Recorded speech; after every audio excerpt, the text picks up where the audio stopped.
1, 2, 3.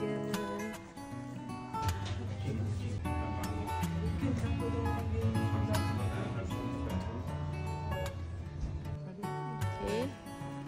So kita dah dapat payung. Bila kita dah beli payung ni mesti tak hujan lah. Macam tu.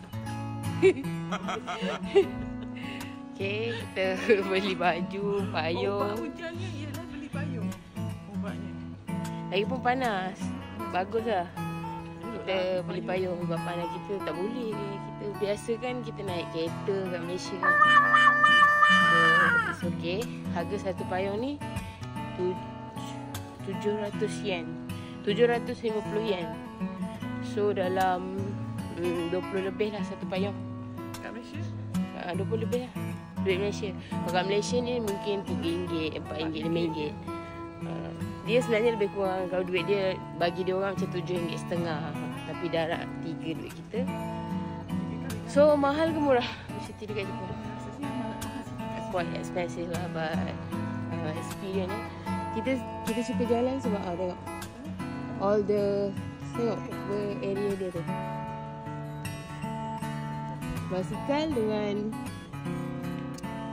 tempat belakang carrier. Benda saya matchingkan payung dia dengan baju. Wow.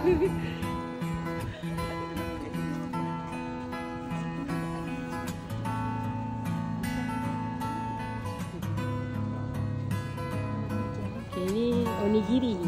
Kedai onigiri. Kalau halal ni aku dah rasa. Okay, kedai onigiri.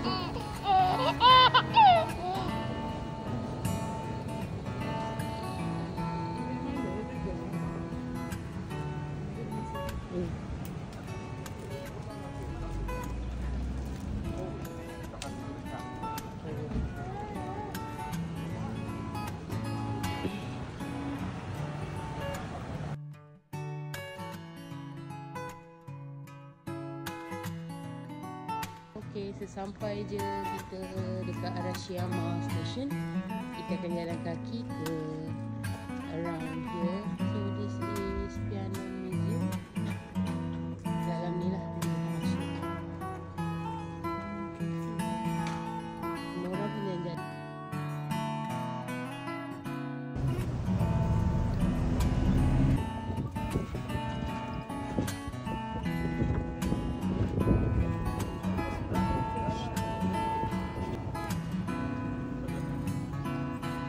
Hi guys, Assalamualaikum. Kita nak lunch kan, baru nak lunch. Lunch dengan nasi lemak kita masak sendiri tadi. Ada sambal, ada ikan, telur, ada ikan bilis. Okay. Latar belakang kan? Latar belakang, kedai apa ya?